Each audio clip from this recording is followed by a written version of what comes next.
Selamat datang pemirsa, kembali lagi bersama Kasih Fakta.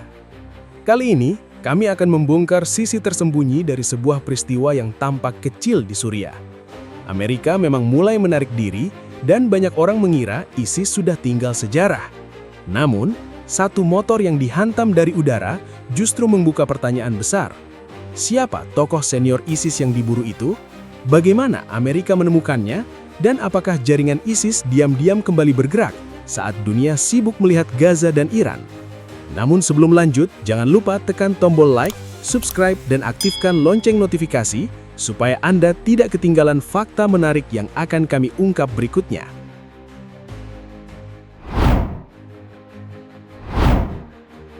Pada 16 April 2026, sebuah fase panjang di Suriah seolah berakhir tanpa ledakan besar.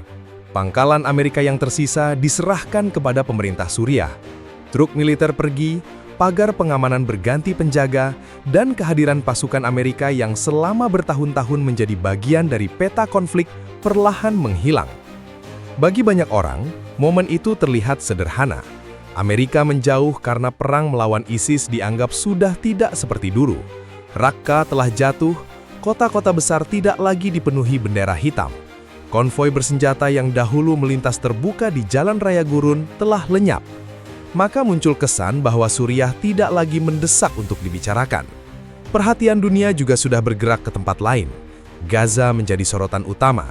Ketegangan antara Iran, Israel, dan Amerika memenuhi layar berita. Laut Merah, rudal, serangan drone, serta ancaman terhadap jalur energi lebih sering dibahas dibanding desa-desa di Suriah Timur Laut. Namun justru ketika sorotan menjauh, celah keamanan mulai terbuka. Kita mundur ke 13 Desember 2025. Di dekat Palmyra, seorang penyerang yang dikaitkan dengan ISIS menyerang personal Amerika dan mitranya. 2 tentara Amerika serta 1 warga sipil Amerika tewas. 3 tentara lainnya terluka. Insiden itu bukan sekedar serangan terhadap sebuah patroli.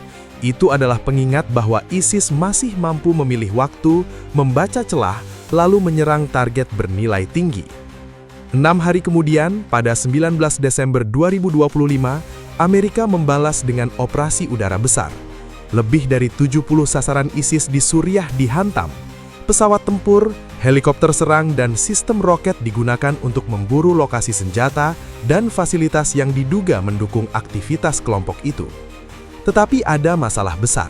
Serangan udara paling efektif ketika musuh punya bangunan, gudang, kamp, atau pergerakan yang bisa terlihat.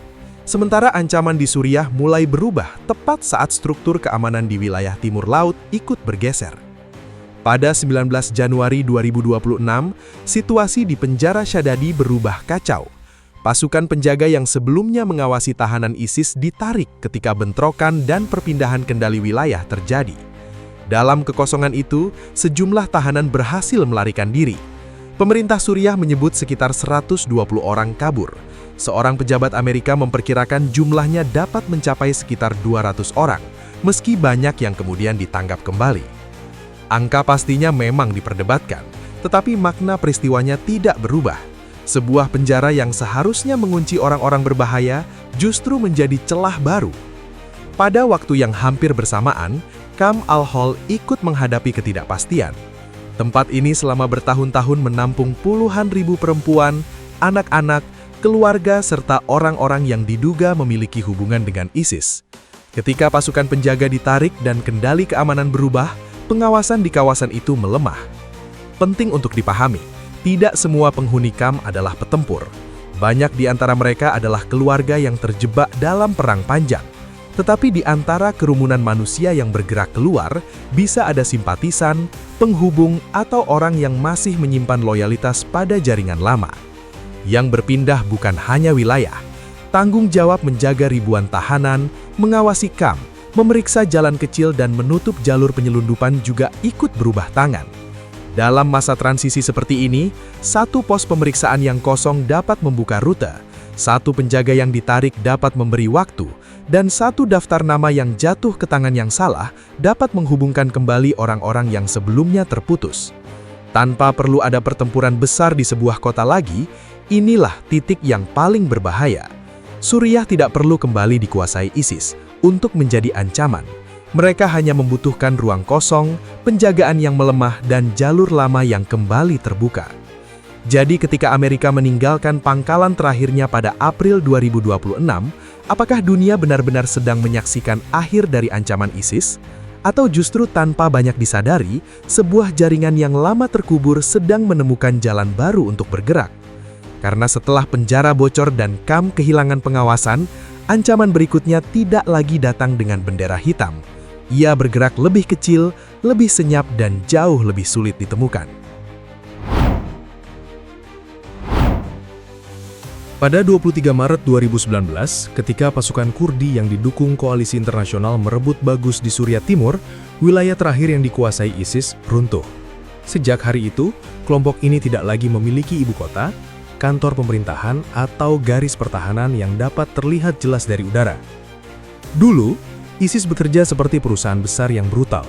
Mereka memiliki pusat komando, pengurus wilayah, gudang persenjataan, penagih pajak, penjara, pabrik propaganda, sampai pasukan yang bergerak terbuka dalam konvoi.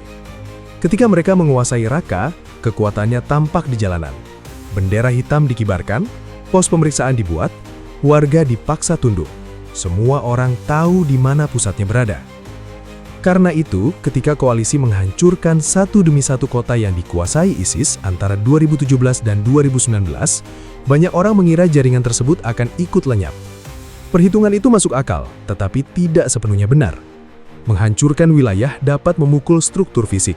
Namun ideologi, hubungan pribadi, jalur uang, dan pengalaman bergerak di bawah tanah tidak ikut hancur bersama gedung yang roboh. Setelah 2019, ISIS dipaksa beradaptasi. Mereka tidak lagi membutuhkan ribuan orang untuk menguasai sebuah kota. Mereka hanya perlu beberapa orang di tempat yang tepat.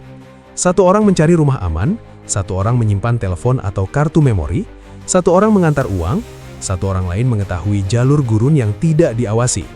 Lalu ada penghubung yang menyampaikan pesan, tanpa harus pernah bertemu pemimpin tertinggi. Bayangkan perbedaannya.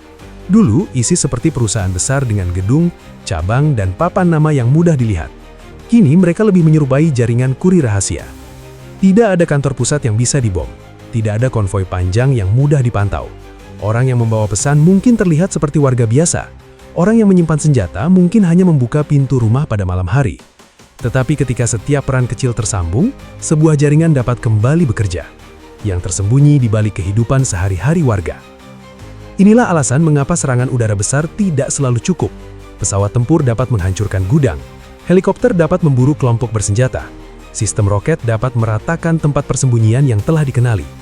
Namun semua kekuatan itu jauh lebih sulit digunakan untuk menemukan orang yang tugasnya hanya mengirim dana, mengatur perjalanan, atau memberitahu bahwa sebuah patroli sedang bergerak. Pada 19 Desember 2025, Operasi Hawkeye Strike menunjukkan bahwa Amerika masih mampu menghantam puluhan sasaran ISIS di Suriah. Namun, operasi semacam itu juga mengungkap kenyataan lain. Target yang dapat dihancurkan biasanya adalah target yang sudah terlihat. Sementara ancaman yang paling sulit seringkali adalah orang yang belum pernah muncul di foto, tidak membawa senjata terbuka, dan tidak tinggal lama di satu lokasi. Di titik inilah perburuan berubah. Amerika tidak lagi hanya mencari markas, mereka mencari simpul. Satu simpul bisa menjadi penghubung antara pemindah dana, penyedia tempat singgah, perekrut, pengintai, dan pelaku serangan. Memutusnya mungkin tidak langsung terlihat sebesar merebut sebuah kota, tetapi dampaknya bisa jauh lebih penting, karena jaringan kecil bertahan lewat orang-orang yang menjaga sambungan. Menurut Anda, mana yang lebih berbahaya? Kelompok bersenjata yang menguasai kota dan mudah dilihat, atau jaringan kecil yang hidup di tengah masyarakat tanpa tanda yang jelas?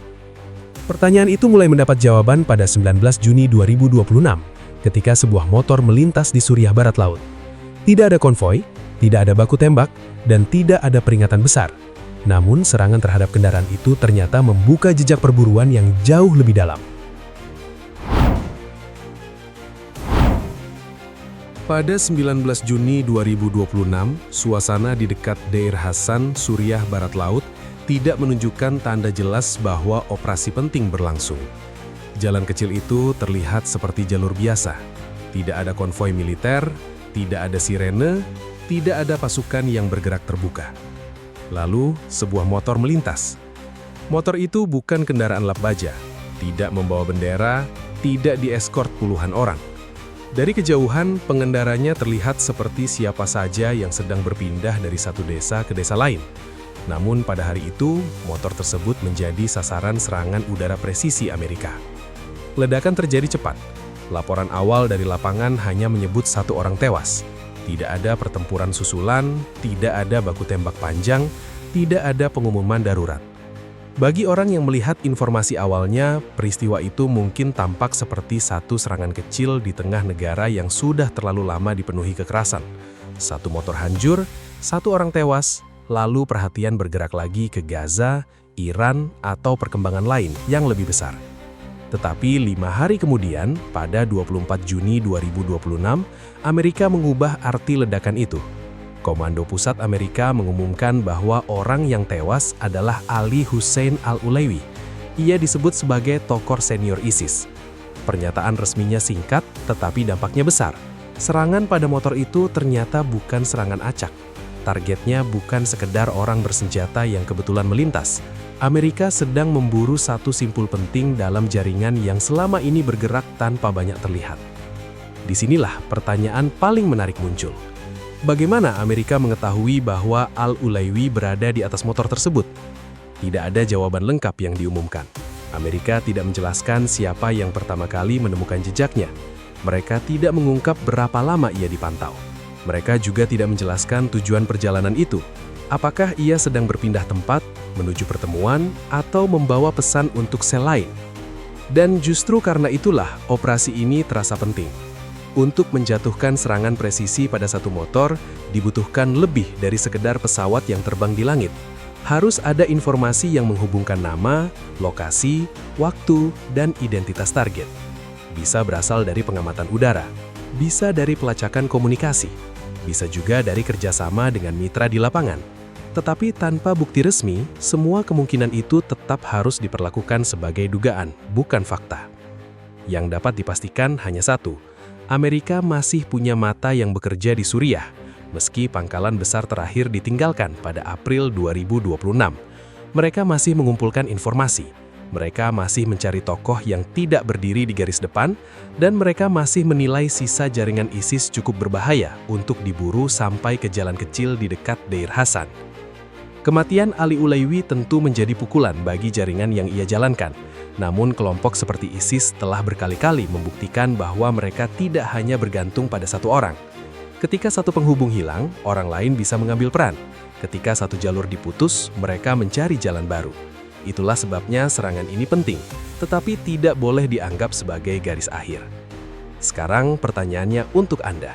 Apakah tewasnya Ali Hussein Al-Ulaiwi benar-benar memutus simpul penting ISIS, atau justru membuktikan bahwa jaringan mereka masih cukup hidup, hingga Amerika harus memburu mereka satu persatu? Jawabannya mungkin tidak terlihat pada motor yang hancur itu. Jawabannya akan terlihat dari apakah Suriah kembali tenang, atau justru ancaman yang bergerak dalam senyap mulai muncul di tempat yang tidak diduga. Suriah mungkin sudah tidak lagi menjadi pusat perhatian dunia, tetapi perburuan terhadap Ali Hussein Al-Ulaiwi membuktikan bahwa ancaman ISIS belum benar-benar hilang. Mereka tidak lagi membutuhkan kota besar, bendera hitam, atau pasukan dalam jumlah besar. Cukup ada celah keamanan, jalur rahasia, dan orang-orang yang bergerak tanpa terlihat. Karena itu, satu serangan terhadap motor di Suriah bukan hanya tentang satu target yang tewas. Itu adalah peringatan bahwa jaringan lama masih bisa bangkit ketika dunia mulai lengah. Jangan lupa subscribe ke channel Kasih Fakta dan aktifkan lonceng notifikasi agar Anda tidak ketinggalan fakta menarik lainnya.